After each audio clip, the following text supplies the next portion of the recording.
Hello my friends, welcome to my channel. Don't forget to subscribe to my channel where you can improve your English with simple stories.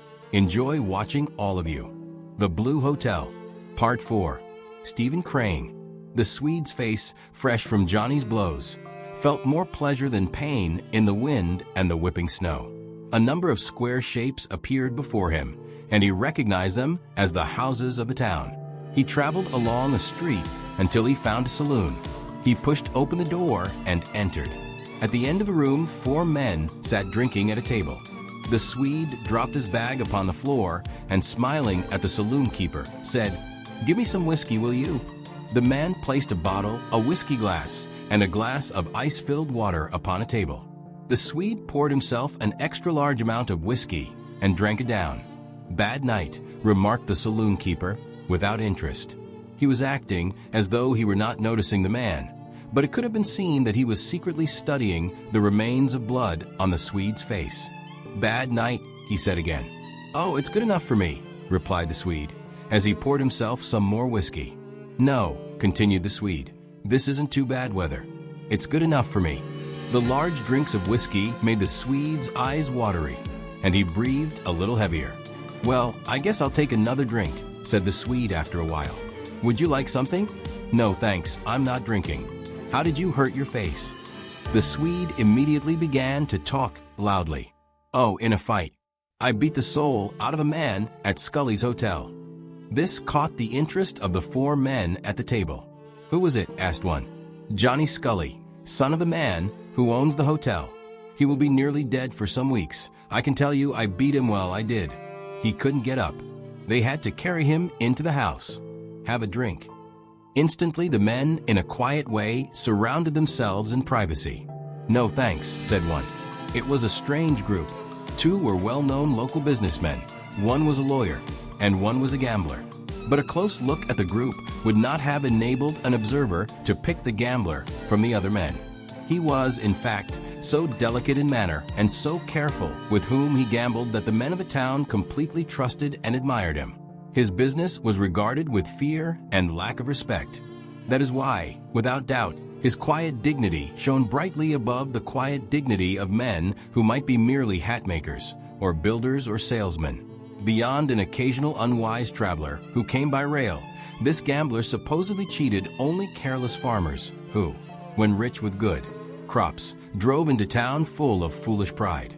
Hearing at times of such a farmer, the important men of Romper usually laughed at his losses. And if they thought of the gambler at all, it was with a kind of pride of knowing he would never dare to attack their wisdom and courage.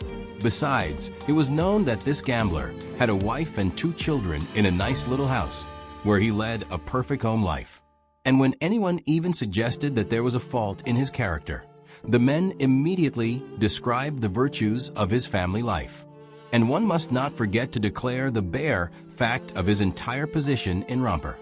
It is true that in all affairs other than his business, this card player was so generous, so fair, so good, that he could be considered to have a higher moral sense than 9/10 of the citizens of Romper. And so it happened that he was seated in this saloon with 2 local businessmen and the lawyer. The Swede continued to drink whiskey and to try to make the saloon keeper drink with him. "Come on, have a drink. Come on." "No." "Well, have a little one, then." "By God, I've beaten a man tonight, and I beat him good, too." "Gentlemen," the Swede cried to the men at the table, "have a drink." "SSH. Quiet," said the saloon keeper. The group at the table, although really interested, had been trying to appear busy in talk. But now a man lifted his eyes toward the Swede and said shortly, "Thanks. We don't want any more." At this reply, the Swede straightened. "Well," he shouted, "it seems I can't get anybody to drink with me. I want someone to drink with me now. Now, do you understand?" He struck the table with his hand. Years of experience had hardened the saloon keeper. He merely answered, "I hear you." "Well," cried the Swede, "listen then.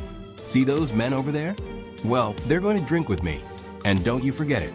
Now you watch." "Stop that," shouted the saloon keeper. "Why should I?" demanded the Swede. He walked to the men's table, and by chance laid his hand on the shoulder of the gambler. "What about it?" he asked angrily. "I asked you to drink with me." The gambler simply turned his head and spoke over his shoulder. "My friend, I don't know you." "Never mind," answered the Swede. "Come and have a drink." "Now, my boy," advised the gambler kindly, "take your hand off my shoulder and go away." He was a little, thin man, and it seemed strange to hear him use this tone to the big Swede. The other men at the table said nothing. "What? You won't drink with me, you little fool? I'll make you then. I'll make you." The Swede had grasped the gambler fiercely at the throat and was dragging him from his chair. The other men jumped up. The saloon keeper ran toward the table. There was a great scene of shouts and movements, and then a long knife appeared in the hand of the gambler. It shot forward, and a human body was cut as easily as if it had been a piece of fruit. The Swede fell with a cry of greatest surprise. The businessmen and the lawyer must have rushed out of the place backward. The saloon keeper found himself hanging weakly to the arm of a chair and gazing into the eyes of a murderer. "Henry," said the latter, "you tell them where to find me. I'll be home waiting." Then he left. A moment afterward, the saloon keeper was in the street racing through the storm for help and, more important, companionship. Months later, the cowboy was cooking meat on the stove of a small cattle farm near the Dakota border when there was the sound of a horse stopping outside. The Easterner entered with mail and newspapers. "Well," said the Easterner at once, "the fellow who killed the Swede will spend 3 years in prison. That's not much, is it?" "He will. 3 years." The cowboy turned the meat in the pan. 3 years. That isn't much." "No," replied the Easterner. There was a lot of sympathy for him in Romper. "If the saloon keeper had been any good," said Cowboy thoughtfully, "he would have gone in and hit that Swede on the head with a bottle in the beginning of it. That would have stopped all this murdering." "Yes, 1,000 things might have happened," said the Easterner sharply. The cowboy moved his pan of meat on the fire, continued with his philosophy. "It's strange, isn't it? If he hadn't said Johnny was cheating, he'd be alive this minute. He was an awful fool. I believe he was crazy." "I feel sorry for that gambler," said the Easterner. "So do I," said the cowboy. "He doesn't deserve 3 years in prison for killing that fellow." The Swede might not have been killed if everything had been honest. "Might not have been killed," exclaimed the cowboy. "Everything honest? When he said that Johnny was cheating and acted so crazy. And then in the saloon, he practically asked to get hurt?" With these arguments, the cowboy made the Easterner angry. "You're a fool," cried the Easterner fiercely. "You're a bigger fool than that Swede. Now, let me tell you one thing. Listen, Johnny was cheating." "Johnny," said the cowboy blankly. There was a minute of silence, and then he said strongly, "Oh no, the game was only for fun." "Fun or not," said the Easterner, "Johnny was cheating. I saw him. I know it. I saw him. And I refused to stand up and be a man. I let the Swede fight alone. And you were simply jumping around the place and wanting to fight. And old Scully too. We are all in it. This poor gambler just got pulled into it. Every sin is the result of shared effort. We 5 of us have shared in the murder of this Swede. You, I, Johnny, old Scully. And that fool of an unfortunate gambler came merely at the end of a human movement and gets all the punishment." The cowboy, hurt and angry, cried out blindly into this mystery of thought. "Well, I didn't do anything, Dee Dee." The end.